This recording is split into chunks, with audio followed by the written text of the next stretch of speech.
As the snow gently fell on the quiet streets, the distant sound of Christmas carols echoed in the air. Logan Pierce, billionaire and business magnate, stepped out onto his front porch, adjusting his coat against the cold. He had been in his office all day, reviewing final reports, preparing for the holiday. But tonight, something was different. The usually peaceful silence of his upscale neighborhood was disturbed by the figure of a small girl standing by his mailbox. She looked out of place, almost like a shadow in the snow, her face hidden beneath the oversized hood of her worn-out jacket. He furrowed his brow, stepping closer to get a better look. "Hey, what are you doing over there?" Logan's voice cut through the stillness, sharp and commanding. The girl jerked her head up, startled, her small hands frozen in the act of rummaging through the mailbox. She seemed to freeze, as if caught, not sure whether to run or stay. Her eyes met his, wide and filled with something he couldn't quite place: fear, perhaps, or maybe just confusion. "What's your name?" Logan asked again, his tone softening just a little as he noticed the girl's trembling form. She didn't answer right away. Her breath came out in visible puffs, like mist in the cold air.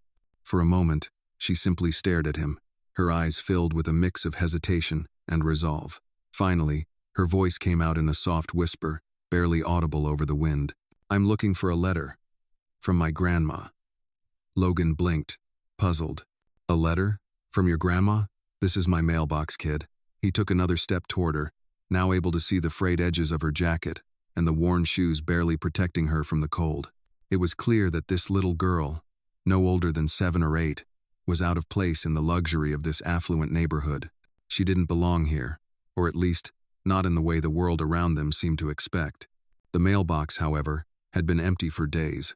Logan took another step forward, his curiosity getting the better of him.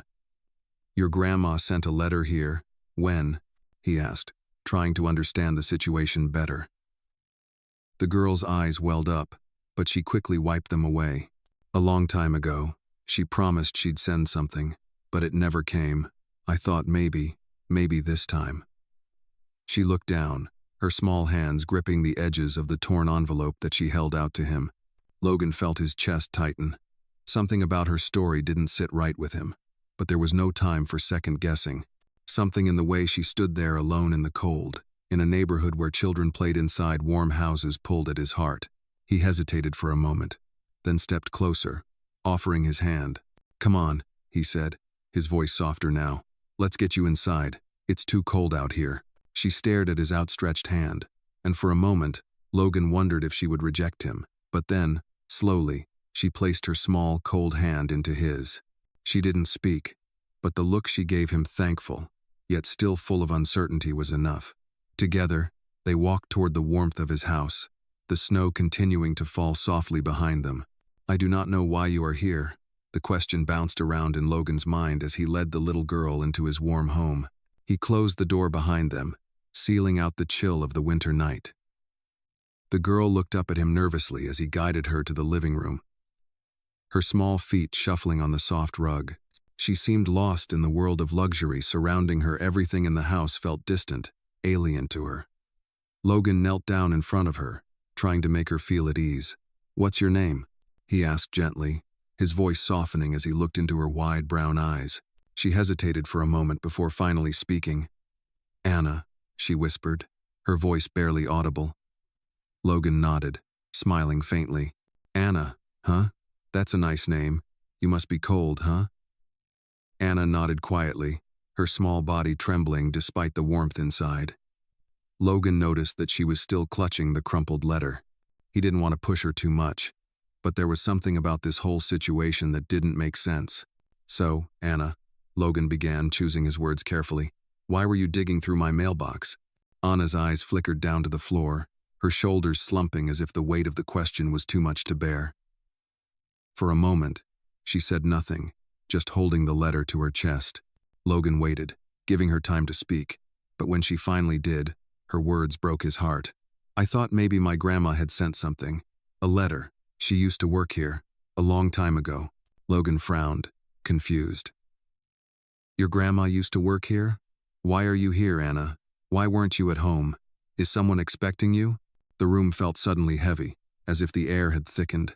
Anna's head dropped, and she whispered, "I don't have a home anymore." The words hit Logan like a punch in the gut. He had seen enough poverty and hardship to recognize the look in her eyes, the hollow emptiness that came from being abandoned. He struggled to find the right words, but nothing came. Instead, he stood up and walked to the kitchen. He opened the fridge and pulled out some milk, pouring it into a glass. When he turned around, he saw Anna still standing by the couch, looking lost, small in this vast world of wealth. "Here," Logan said, handing her the glass of milk. "Drink this, we'll figure it out." She hesitated, eyeing the glass as if it were something she didn't deserve, but finally, she took it, her hands trembling as she brought it to her lips. Logan watched her for a moment, then asked softly, "Where are your parents, Anna?" The little girl set the glass down, her eyes full of sorrow. "My mom is sick. She's in the hospital. My dad's gone. I don't know where he is."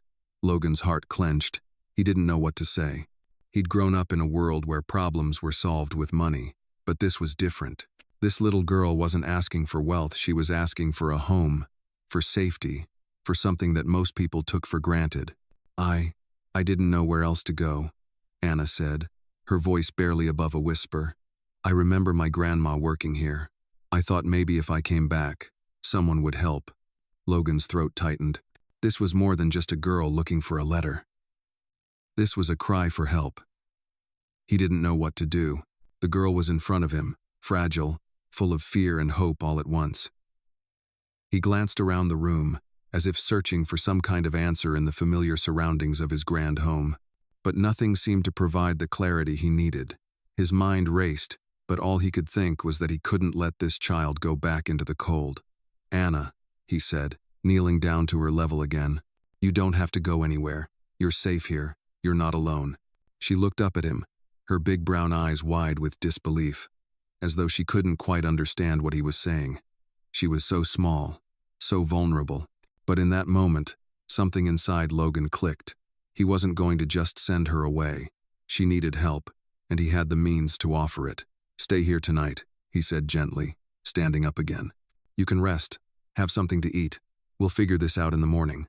Anna slowly nodded, still unsure, still hesitant. She was so used to fighting for her survival, so used to taking care of herself. It was clear that trust didn't come easily for her. Logan led her to the guest room, making sure she was comfortable. He found some warm clothes for her to wear, trying to make her feel at home. As he left the room, he closed the door softly behind him, then leaned against it for a moment, his hand resting on the handle. There was something about this little girl that had reached deep into his heart. This little girl wasn't asking for wealth, she was asking for a home, for safety, for something that most people took for granted. I didn't know where else to go," Anna said, her voice barely above a whisper. "I remember my grandma working here. I thought maybe if I came back, someone would help." Logan's throat tightened. This was more than just a girl looking for a letter. This was a cry for help. He didn't know what to do. Anna was still asleep in the guest room, curled up beneath the thick comforter I had given her. I was trying to figure out what came next, but before I could come to any conclusions, I was interrupted by a soft knock on the door. It was Anna. She had her coat on and was holding that same crumpled letter in her hands, still looking as uncertain as before. She stood in the doorway, hesitant to come in. I need to go out again," she said quietly, her voice barely above a whisper. I'm not sure where it is, but I need to find it. Please."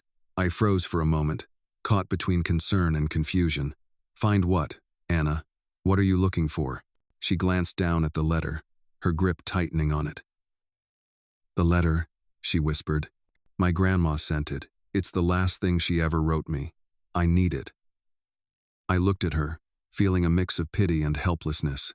What could I do? This wasn't something that could be solved with money or influence, the tools I was so accustomed to wielding. Still, I couldn't just ignore her request, so I nodded, even though my mind was filled with doubts. "All right," I said, "but we need to figure this out together. You can't just go running off alone." Anna nodded in agreement, though her eyes seemed distant.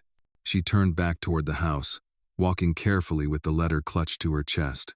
I followed her down the driveway, feeling more and more like a stranger in this situation. As we reached the edge of the property, I could see the mailbox in the distance. It was just as it had been the night before, empty. But Anna's eyes locked onto it, and I could see the desperation on her face. She ran toward it without another word, her small feet kicking up snow as she approached.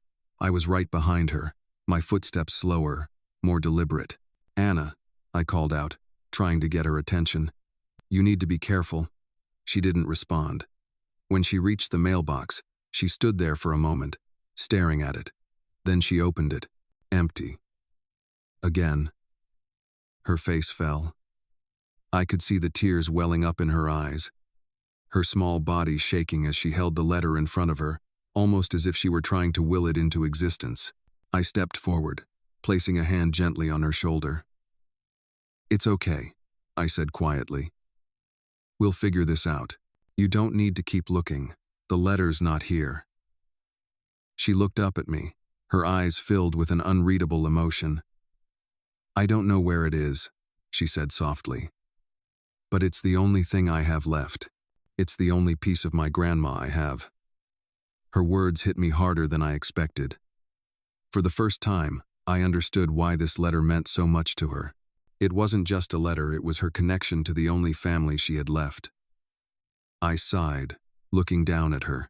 I knew she needed more than just a place to stay. She needed closure. She needed answers. And I couldn't give her those answers. Not by myself. "Come on," I said, my voice softening. "Let's go back inside. I'll make us breakfast, and then we'll start looking for that letter together. If it's here, we'll find it." Anna hesitated for a moment before nodding slowly. Together, we walked back toward the house, our footsteps crunching in the snow. I felt a heavy weight settle over me, one I wasn't sure I knew how to carry, but I couldn't just turn her away. I had to try. As we stepped back inside, I glanced around, taking in the quiet luxury of the house, but for the first time, I felt like it wasn't enough. The life I had built felt hollow, a place for power and success, but it lacked meaning. Anna's presence here, her search for a letter, had shifted something inside me. I didn't know what was next, but I knew I couldn't just ignore the pain in her eyes. I couldn't just let her keep searching alone. I would help her find that letter, and in doing so, maybe I would find something too. I had promised Anna that we would find the letter together, but as the hours passed, the frustration in her eyes grew clearer. The letter wasn't in the mailbox, and we had searched every inch of the house. Every drawer, every shelf, and every forgotten corner had been checked. Still, nothing. My patience was wearing thin, but I could see that for Anna, this was more than just a letter. It was the only piece of her grandmother that she had left.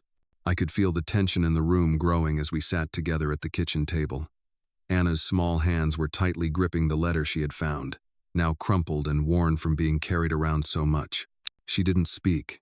She just stared at it as if it held the answers to everything she was feeling. "Anna," I said softly, breaking the silence, "why is this letter so important to you?" She didn't answer right away. For a moment, she just stared at the paper, as if searching for something in the creases. Then, finally, she spoke. "It's the last thing my grandma gave me before she passed away." Her voice was barely above a whisper, but the pain in her words hit me like a heavy weight.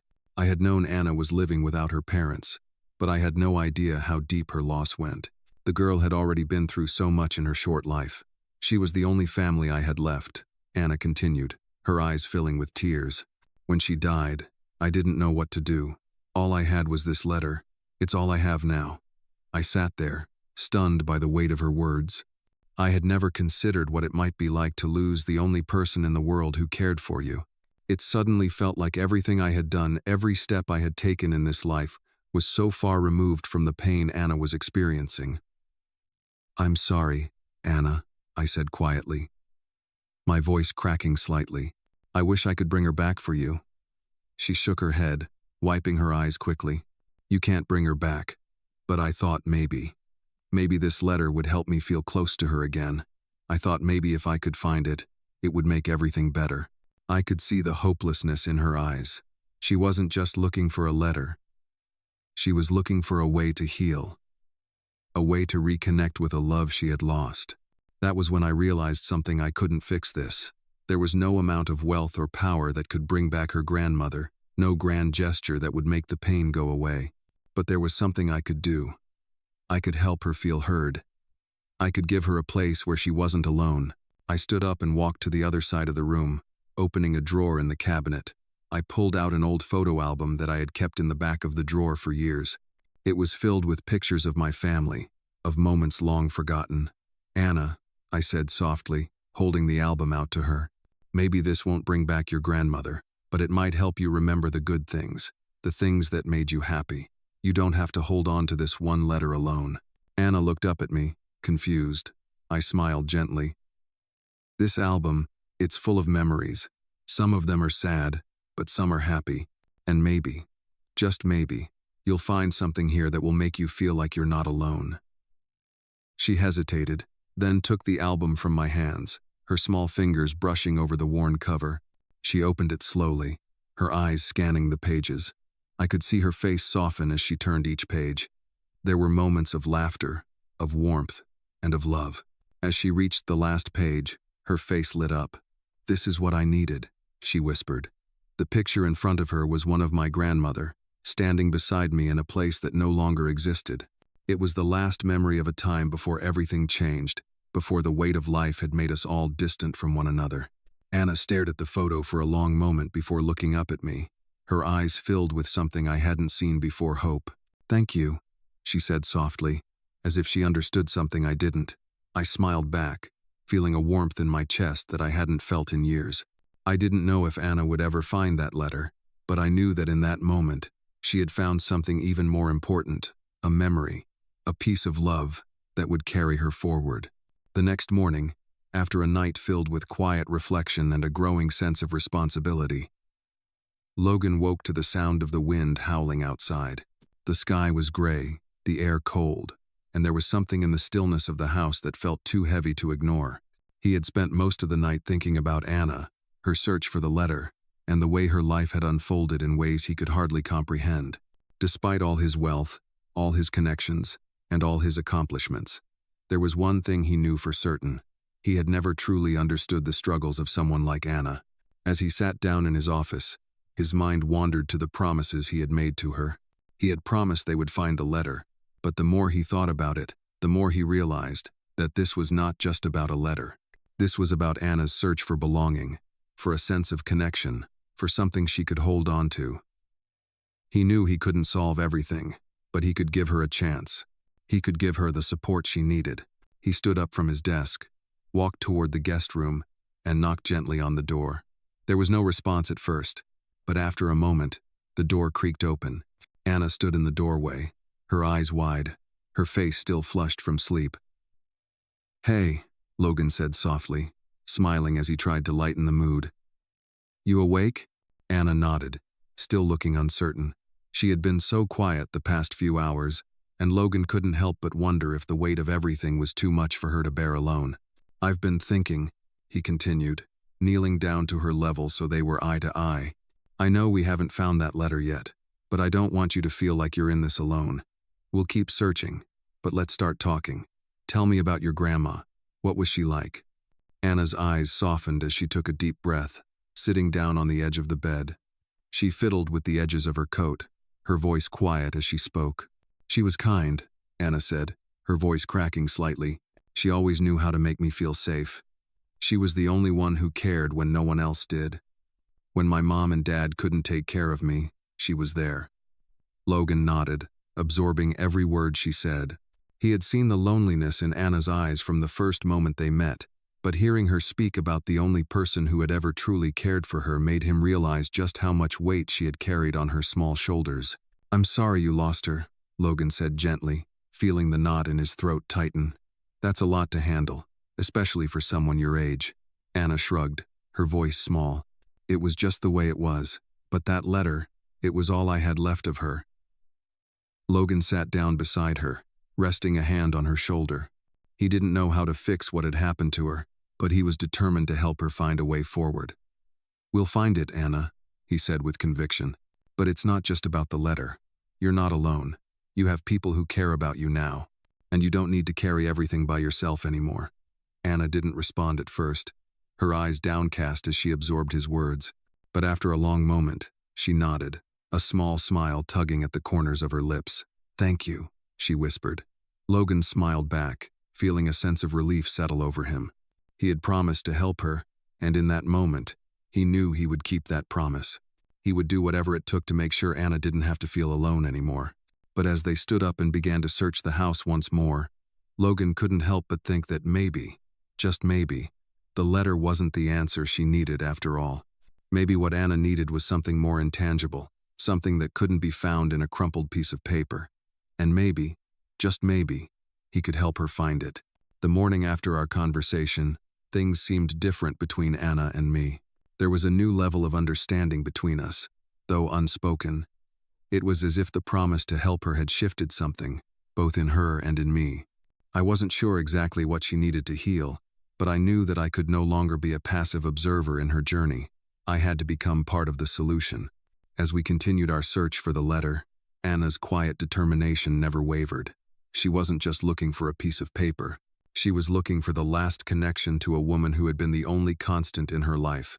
And as I watched her search the house, opening drawers, flipping through old books, and checking every nook and cranny, I began to realize how much I had underestimated the depth of her pain. The letter was more than just a letter. It was the embodiment of everything she had lost, and the last piece of hope that maybe, just maybe, she could reconnect with that lost love. I wanted to help her. I wanted to find that letter for her, but part of me knew that finding it wouldn't be the end of her journey. She needed more than closure. She needed security. She needed someone to prove that she wasn't alone in this world. After a few hours of searching, Anna finally paused, sitting down on the couch, exhausted from the effort. Her small hands were resting in her lap, and she looked like she was on the verge of giving up. I could see the defeat in her eyes, but I refused to let her give in. "Anna," I said gently, sitting beside her, "we're not giving up. We'll keep looking, but I need you to listen to me for a moment." She turned toward me, her tired eyes meeting mine. "You're not alone in this, okay?" I said, my voice soft but firm. "You don't need to carry this by yourself anymore. You have people who care about you now. You have me, and we're going to find a way through this, together." Anna didn't respond immediately, but I could see her struggling to process my words. She was so used to being on her own, so used to facing the world with only the crumpled letter as a reminder of the one person who ever truly cared for her. But I could see something in her shift. It was subtle, but it was there. Maybe it was the idea that someone cared enough to say those words to her. Maybe it was the weight of the promise I had made to her. Whatever it was enough to reignite a spark in her. "You mean it?" she asked softly. "You won't just send me away when this is all over?" I felt my heart tighten at the thought. "I mean it," I replied, reaching out to gently touch her shoulder. "You're not a burden, Anna. You're a person, and you're worth every bit of effort." For the first time in what seemed like forever, Anna smiled. It was small, but it was real. She wiped her eyes, then stood up, her shoulders a little straighter. "All right," she said quietly. "Let's keep looking." And so, we did. We searched through the entire house once more, opening drawers, sifting through old boxes, and even checking behind picture frames. After hours of searching, just as I was beginning to feel like we might not find it, something caught my eye. A small, dusty box tucked in the back of a closet. I had overlooked it earlier, but now I knew it had to be the one. I pulled it out, feeling a mix of hope and nervous anticipation. "Anna," I called. She rushed over, her face lighting up with curiosity. We opened the box together, and there it was, buried beneath old receipts and forgotten mementos, a yellowed envelope with her grandmother's handwriting on it. "Is this it?" I asked, my voice thick with emotion. Anna nodded, her eyes wide, a tear slipping down her cheek as she reached for it. She carefully opened the envelope and pulled out the letter inside, her hands trembling as she read the words written there. I could see the relief wash over her face as she read her grandmother's final words to her. It was a small, simple note, but to Anna, it was everything. "Thank you," she whispered, her voice full of gratitude. "Thank you for helping me find it. I didn't need to say anything. The silence between us was enough. We both understood. The letter wasn't just a piece of paper. It was a bridge between Anna's past and her future, and it was a step toward healing. But I also knew that this was just the beginning of a longer journey for her. I had promised to help her, and I intended to keep that promise. The letter wasn't the end. It was just the start of her next chapter, and I would be there with her every step of the way. It had been a few days since Anna had found the letter from her grandmother, but the sense of peace it had brought her seemed to linger. Yet, as much as I had hoped that finding the letter would mark the end of her search, I knew that the journey was far from over. I had seen something shift in Anna in the days following, something that made me realize the weight she had been carrying alone for so long. Her eyes, once filled with sorrow and doubt, now held a glimmer of hope, but there was still so much left unsaid between us. And there was still something missing. I couldn't help but feel like the letter was only the surface of Anna's struggles. It had been a piece of her past, a reminder of the love she had lost, but it didn't solve the deeper wounds she carried with her. I decided to press on, to dig deeper, because that's what Anna needed now. She needed answers, not just closure. I found her one evening, sitting on the edge of the porch, staring out at the horizon as if she were waiting for something, maybe for the past to return, or for the future to finally make sense.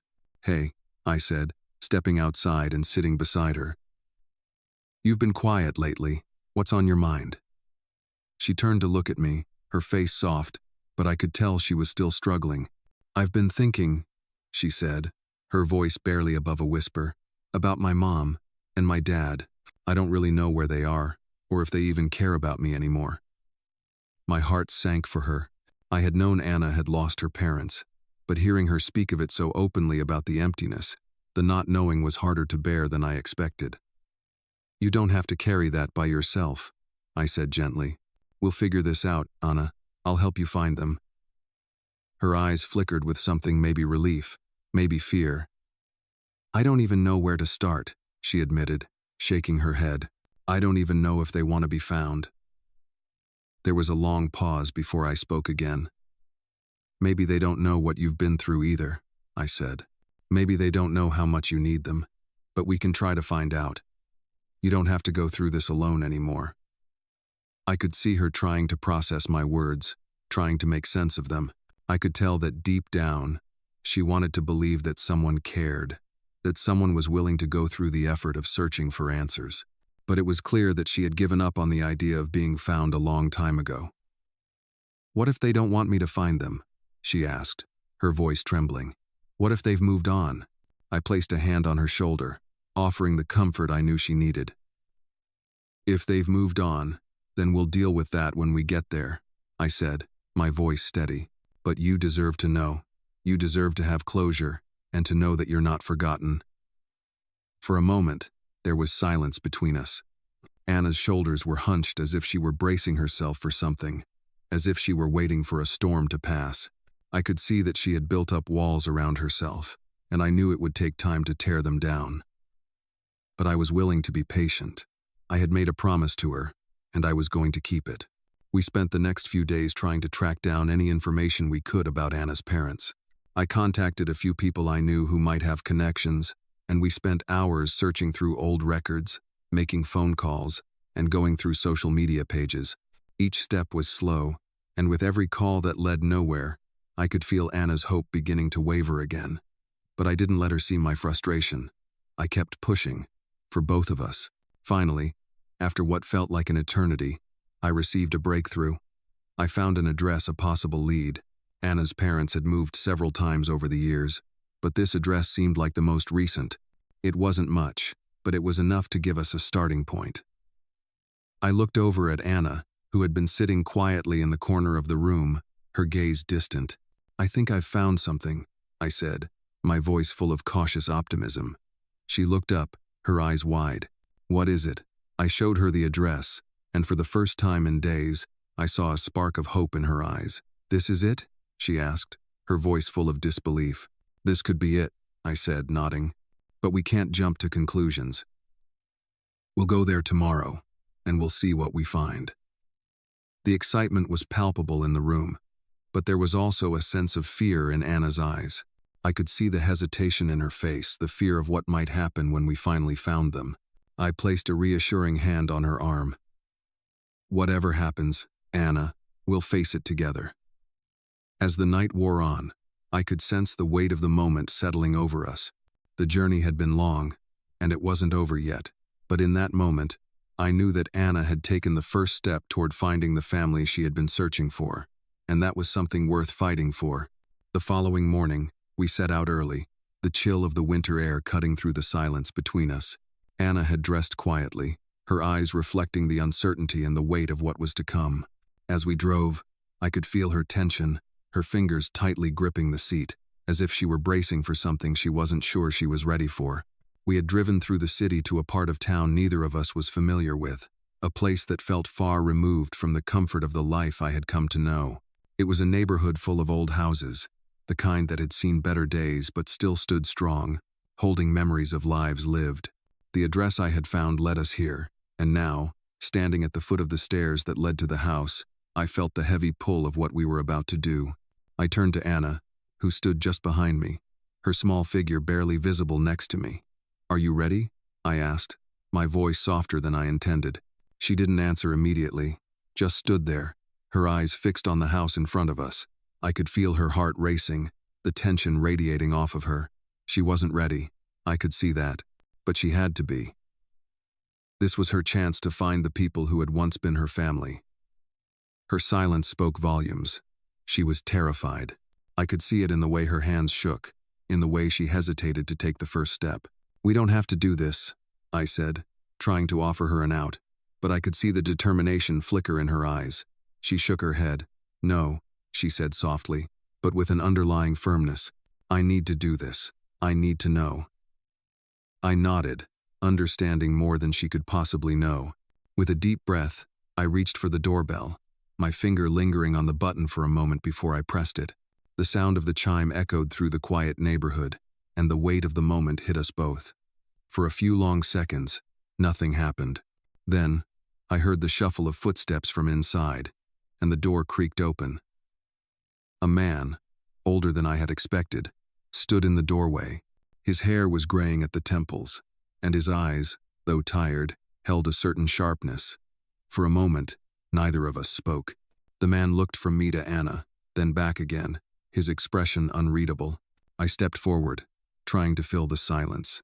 "Hello," I said, offering a smile, though it felt more like a formality than anything. "I'm Logan Pierce, and this is Anna. We were hoping to speak with you for a moment." The man's eyes narrowed slightly, but his face remained neutral. "What is this about?" he asked, his voice gruff, though not unkind. "It's about Anna," I said, motioning to the girl beside me. "We believe you may know her." The man glanced at Anna, then back at me. "Anna," he repeated, as if weighing the name, as if trying to place it. Then, his expression shifted, just slightly, like a flicker of recognition. "Come inside," he said finally, stepping aside to allow us entry. We followed him inside, the warmth of the house a sharp contrast to the cold outside.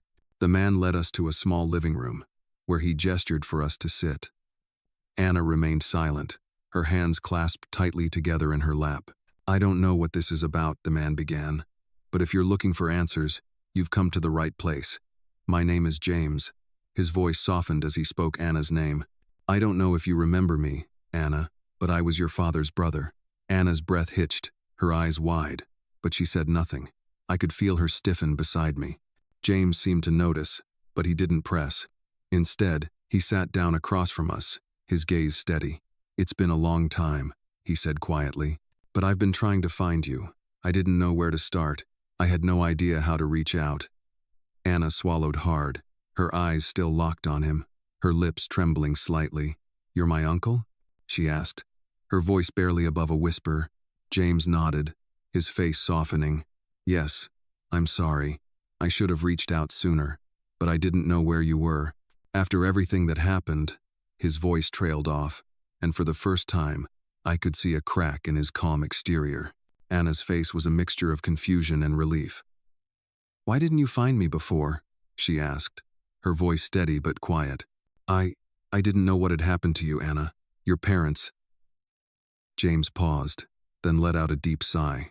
Your mother and father, they both made mistakes. And when they left, I didn't know how to get in touch with you. I thought maybe you were better off without me, without any of us. Anna's face softened as she absorbed his words, but there was still something distant in her eyes, something unreadable. She didn't know how to react. She didn't know what to feel. I've been looking for you, James continued. I know I didn't do enough, and for that, I'm sorry. I want to make things right. I want to be here for you, Anna, if you'll let me. There was a long silence as Anna processed everything he had said. I could see the conflict in her eyes, the pull between the anger and the need for connection. But finally, she spoke, her voice small but full of emotion. I don't know if I can trust you, she said, looking up at him. But I want to try. I don't want to be alone anymore. And in that moment, I could see the walls she had built begin to crumble, piece by piece. It wasn't going to be easy, but it was a start. And for the first time in a long time, I felt a sense of hope for Anna. Maybe, just maybe, this was the family she had been searching for all along. The days that followed were filled with a quiet tension. Anna had taken a step toward reconnecting with her uncle, James, but it wasn't an easy road. I could see it in her eyes. There was a war between wanting to embrace the possibility of family again and the deep scars that made trusting so difficult. I kept my distance, giving her the space she needed, but also offering her a shoulder whenever she looked like she was about to fall. It was clear this would take time. One afternoon, as the sun began to dip behind the horizon, I found Anna sitting on the porch, her elbows resting on her knees, staring into the distance. She looked like she was deep in thought, her face a mixture of confusion, doubt, and something else, something softer. I approached slowly, not wanting to intrude but knowing I needed to check in. How are you doing? I asked gently, sitting beside her. Anna didn't look up right away. She just stared out, her voice quiet when she finally spoke. I don't know what to feel, Logan, she admitted, her tone a little more vulnerable than I was used to hearing. I want to forgive him. I want to believe he's really trying. But it's hard. I've been alone for so long. I'm not sure I know how to be part of a family again. Her words hit me harder than I expected. I could see how torn she was, how much pain she was carrying. The idea of family, of being loved and cared for, was foreign to her now. It wasn't something that had been a given. It was something that had been taken away, piece by piece. It's okay to feel that way, I said softly. You've been through a lot, Anna. It's not easy to just let someone back in after they've been absent for so long. But what I see in you is someone who wants to heal. You're strong, Anna. And that strength will guide you through this, no matter what you decide. She turned her head slowly, meeting my gaze for the first time in the conversation. Her eyes were searching mine, looking for something reassurance. Maybe. Do you think I should try? She asked quietly. I don't want to get hurt again. I could feel the weight of the question. It wasn't something I could answer for her, but I knew that whatever path she chose, she wasn't alone anymore. I think you should do what feels right for you, I said. And if you decide to try, know that it doesn't mean you have to forget everything that happened. It's about moving forward, taking small steps, and you'll have people who care about you, no matter what. Anna nodded, her face softening as she absorbed my words. She was still uncertain, but I could see that the walls she had built around her were starting to crack. She didn't have to do it all at once. She didn't have to have all the answers right now, but she was learning to take those steps, even if they were small ones.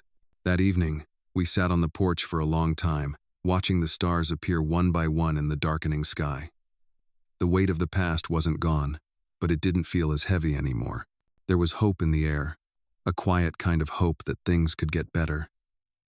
A few days later, Anna made the decision to meet with James again. It wasn't easy. I could see her fighting her emotions as she dressed in something nice, trying to put herself together for a moment that had so many layers of fear and hope tangled up in it. But she was ready. I'll go with you, I said, my voice steady, but I could tell she wasn't entirely convinced. I don't need you to come, she replied softly, her eyes darting away for a moment.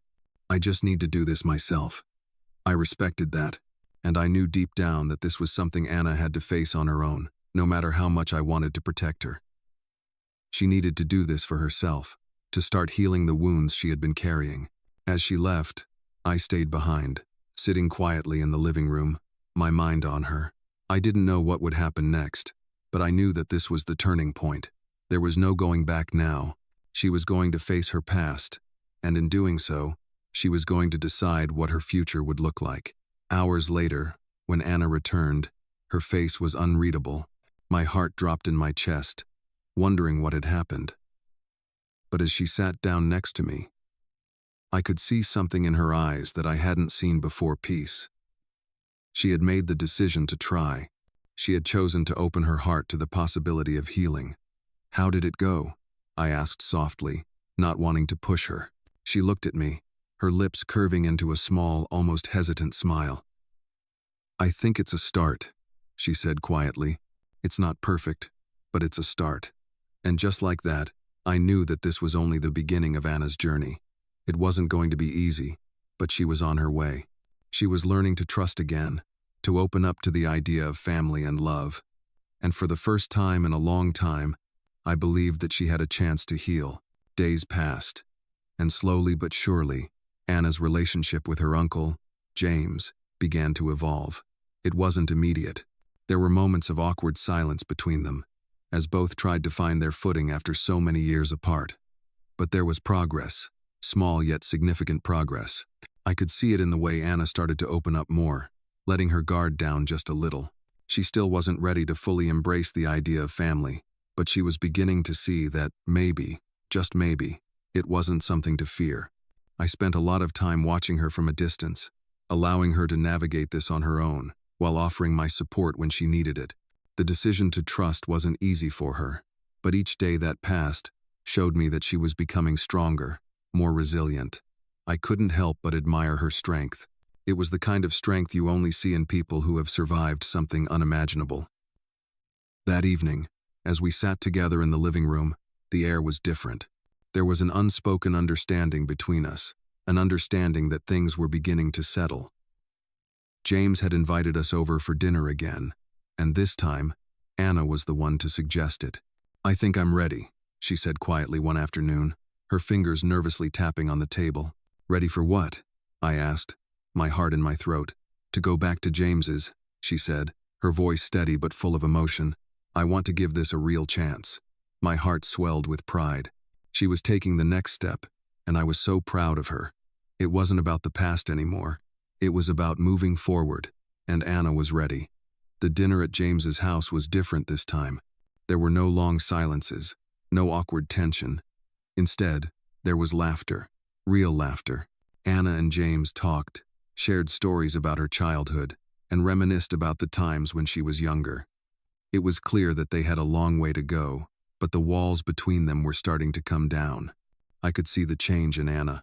She wasn't as guarded as she had been. There was a vulnerability in her eyes, but it wasn't the kind that came from fear. It was the kind that came from hope. Hope that maybe family didn't have to be a painful reminder of what was lost. Maybe, just maybe, it could be a source of strength. After dinner, as we sat in the living room, James looked over at Anna with a thoughtful expression. You know, I've been thinking, he said, his voice quieter now. There's a lot of time to make up for, a lot of things I should have done sooner. But I'm here now, Anna. I want to be here for you. Anna didn't answer right away, but I could see the conflict in her eyes. She wanted to believe him. I could tell. But believing was hard. She still wasn't ready to fully embrace the idea of family, but she was beginning to see that maybe, just maybe, it wasn't something to fear. I spent a lot of time watching her from a distance, allowing her to navigate this on her own, while offering my support when she needed it. The decision to trust wasn't easy for her, but each day that passed showed me that she was becoming stronger, more resilient. I couldn't help but admire her strength. I couldn't help but watch Anna as she laughed, her face no longer marked by the sorrow and uncertainty that had defined so much of her life.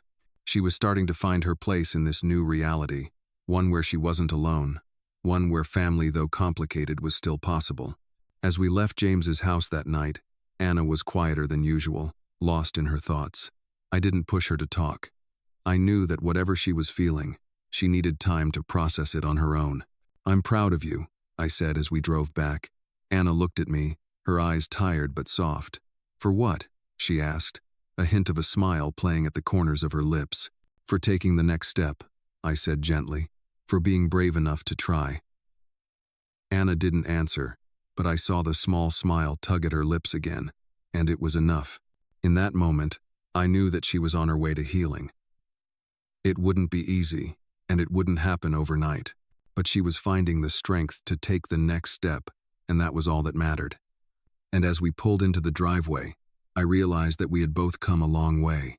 Anna had begun to rebuild the family she thought she had lost, and in doing so, she had begun to rebuild herself.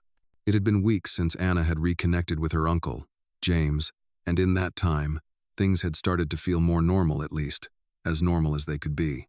It had always been hard for her. Finally, she spoke, her voice soft but steady. "I'm willing to try," she said, her gaze meeting James's. "But it's going to take time. I'm not sure how long it will take, but I'm willing to take it one step at a time." James smiled, his face softening. "That's all I ask," he said. "One step at a time." The conversation turned to lighter topics after that, and the evening passed with an ease that felt foreign but welcome. Anna still struggled with the idea of fully trusting him, but there was no denying the progress they had made. She had started to visit James more often, the silences between them slowly giving way to shared memories and honest conversations. I could see her begin to loosen the tight grip she'd held on her past, and with it, the heavy walls she'd built around her heart. She didn't look up right away, but after a moment, she turned to face me. Her expression was thoughtful, her brow furrowed as if she were piecing together something important.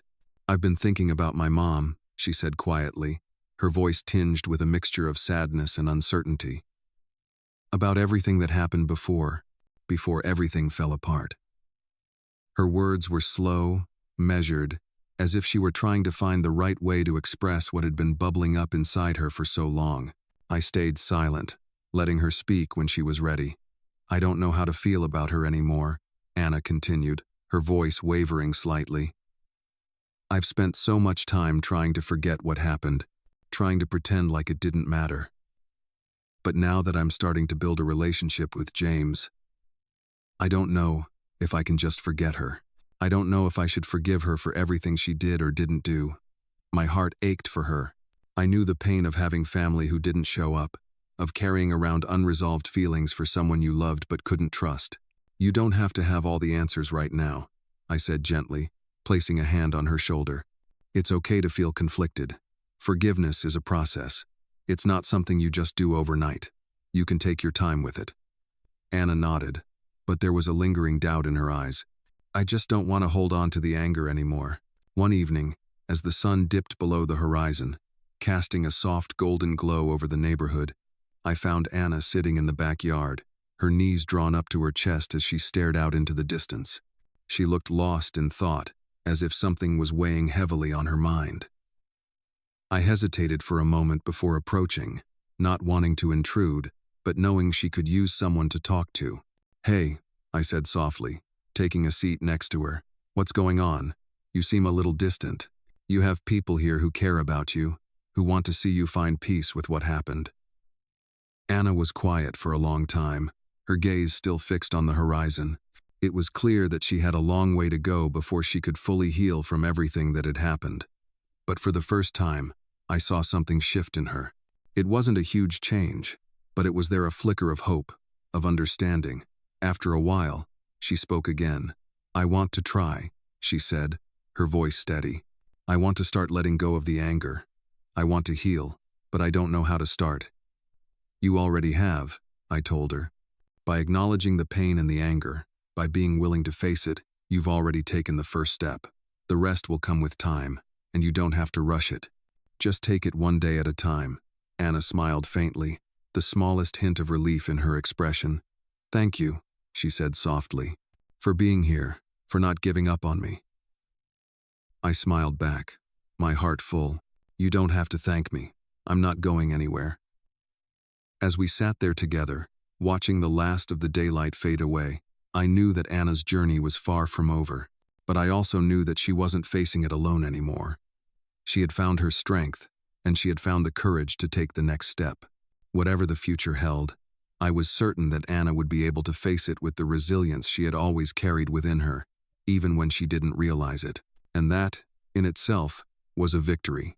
Weeks passed, and things between Anna and James continued to evolve, but they were still navigating the delicate balance between trust and healing. Anna had been spending more time with him, and for the first time in a long while, I could see a lightness in her that hadn't been there before. She still had a long road ahead, but the walls around her heart were beginning to crumble, piece by piece. As much as I wanted to be there every step of the way, I knew I had to let her go through this process herself, at her own pace. It wasn't easy, but I could see that Anna was starting to let go of the anger and pain she had carried for so long. It wasn't happening overnight, but with each passing day, there was a shift. One evening, Anna and I sat together on the couch, the soft glow of the living room lights casting a calm ambiance. I could tell something was on her mind, something she wanted to say but was still trying to find the right words for. I stayed quiet, giving her the space she needed. After a long pause, she spoke. "I've been thinking a lot about my mom," Anna began, her voice steady but filled with emotion. "I used to hate her for leaving me, for not being there when I needed her the most. And I still don't understand why she did what she did. But I don't think I can carry this hate anymore. It's exhausting." My heart ached for her. I knew this was one of the most difficult realizations Anna had come to, and it was a huge step in her healing process. She had spent so long holding on to the pain, thinking that if she held on to the anger, it would protect her from the hurt. But now, she was learning that forgiveness wasn't just for the other person. It was for her too. "I don't know if I'll ever have all the answers," Anna continued, looking down at her hands. "But I don't want to keep blaming her. I want to start living without that weight." I watched her, proud of how far she had come. "That's really brave, Anna," I said, my voice soft with admiration. "You've been carrying that weight for so long, and it's not easy to let go, but you're doing it, and that takes a lot of strength." Anna gave me a small smile, her eyes filled with gratitude. "I think I'm finally ready to forgive her, not because she deserves it, but because I do. I need to let it go." I nodded, my heart full.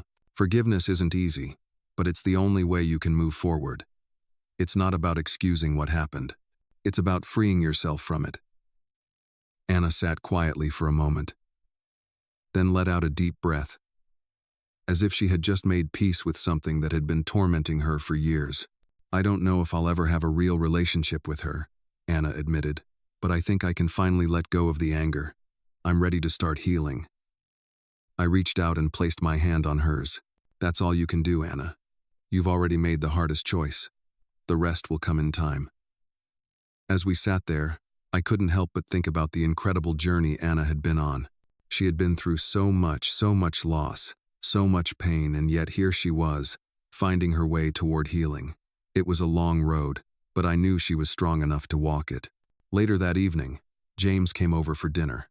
Anna had agreed to spend some time with him, and I could see the tentative but genuine connection between them growing stronger with each visit.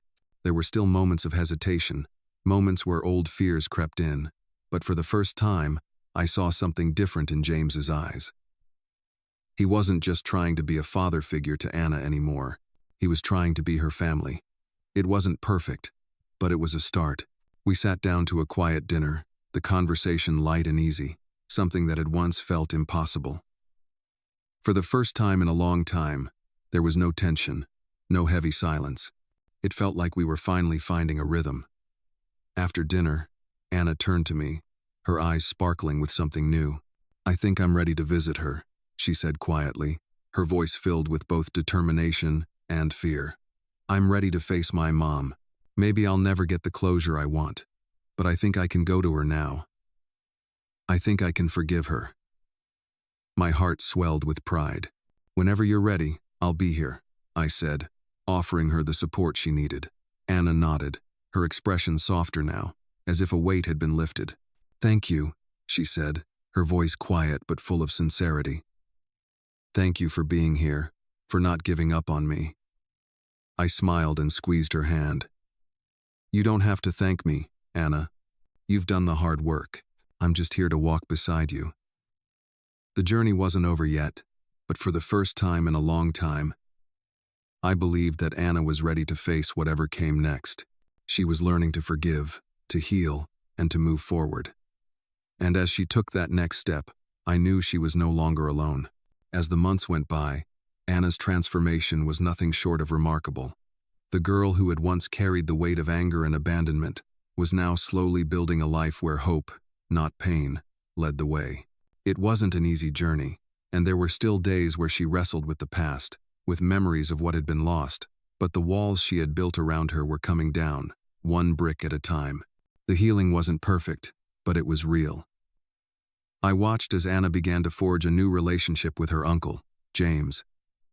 It wasn't without its struggles, of course. Trust was something that could not be built overnight. But with every visit, every conversation, I saw them growing closer. Slowly, she allowed him back into her life, allowing him to be part of her healing, rather than just a reminder of what she had lost.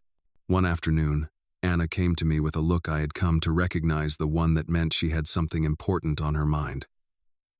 "Logan," she began, her voice quiet but steady. "I think I'm ready." I glanced at her, not fully sure what she meant. "Ready for what?" I asked, my heart beating faster. Anna smiled softly, a small but genuine smile. "I'm ready to let go of the past. For real this time. I want to forgive my mom, not just in my head, but in my heart." Her words hit me hard, as I saw the depth of what she was about to do. Forgiveness wasn't just a simple decision, it was a release. It was a letting go of everything that had once chained her to her anger, her hurt, her distrust. And for Anna, it was the final step in reclaiming herself. I reached out and touched her arm gently. "That's a big step, Anna, but I'm proud of you. I'm proud of how far you've come." She nodded, her eyes filled with quiet determination. "I want to see her. I want to go to her, look her in the eyes, and say what I need to say. I don't know if it will change anything, but I need to do it for me, for us." It was the hardest thing Anna had ever had to face. The wounds from her past, the betrayal, the abandonment, all of it had built up inside her. But as she spoke those words, I knew that she had found a place of strength within herself that would carry her through the next phase of her journey. Together, we made the arrangements to visit her mother. It was going to be a long, emotional road, but Anna had made her decision. She was ready to face the woman who had once been everything to her, and now, after years of pain, uncertainty, and isolation, she was taking control of her own healing. When the day came, we stood outside the house where Anna had once lived with her mother. It had changed over the years, the paint chipped, the yard overgrown, but the house was still standing, just like the memories it held. Anna stood there, her hands trembling, her heart racing, but there was no hesitation in her eyes. This was it. This was the moment where she would face her past and find her peace. As we knocked on the door, I could feel Anna's nervous energy, her fear of the unknown, but she was ready. She had to be. The door opened, and there she was, the woman Anna had been trying to find for so long. Her mother looked different, older, worn by life, but there was a flicker of recognition in her eyes when she saw Anna standing there. For a moment, neither of them spoke. Anna looked at her mother, her gaze searching, waiting for some sign of acknowledgement, some sign that the woman who had once given her everything would understand the pain she had caused. "Mom," Anna said, her voice shaky but clear, "I've been looking for you. I've needed to see you, to hear you." Her mother blinked, as if coming out of a daze, before stepping back and motioning for Anna to come inside. "I never thought you would come back to me," her mother said, her voice raw with emotion. "I'm sorry. I know I hurt you, and I know I failed you. I don't expect you to forgive me, but I'm glad you're here." The weight of the moment hung heavy in the air. Anna stepped inside, and for the first time in years, I saw her allow herself to feel something she hadn't allowed herself to feel before: vulnerability. The walls were coming down, and in their place was the possibility of healing. "I don't know if I can forgive you, not yet," Anna said softly, her eyes still filled with that mix of pain and hope. "But I need to start somewhere. I need to understand." Her mother nodded, tears welling in her eyes. "I'm so sorry, Anna. I should have been there for you. I should have never let you feel like you were alone." I stood by the door, watching as the two of them began to talk, slowly, carefully. The conversation wasn't perfect. It wasn't easy. But it was the beginning of something Anna had never thought she would experience: forgiveness, healing, the chance to reconnect. As the conversation continued, I knew that this wasn't just a meeting between a mother and a daughter, it was the beginning of a new chapter. For Anna, for her mother, for both of them. And as I watched Anna finally find the peace she had been searching for, I knew that the journey wasn't over. But for the first time in her life, she was walking the path toward healing, with her head held high and her heart open. It wasn't a perfect story, but it was her story, and that was enough. Explore the powerful and emotional journey of healing, family, and forgiveness in this gripping Black story. Follow Anna, a young girl who has endured immense pain and loss, as she takes the courageous steps toward reconciling with her past and building new relationships. In this Black story, Anna's path to healing is not just about finding closure but about reclaiming her future, learning the power of forgiveness, and allowing herself to trust again. As she navigates the complexities of reconnecting with family, including her estranged uncle and mother, Anna learns that forgiveness doesn't mean forgetting. It means finding peace within herself. This Black story dives deep into themes of resilience, trust, and the importance of family, offering a profound look at what it takes to overcome past trauma. It's a story that reminds us that no matter how difficult life may seem, there is always hope for healing and growth. Discover how Anna faces her fears and begins to open her heart in this moving Black story. Witness the emotional twists and turns as she finds the strength to forgive and ultimately to thrive. The journey of forgiveness in this Black story will resonate with anyone who has ever faced loss and sought redemption, showing that healing is a process that takes time, patience, and the support of those who care.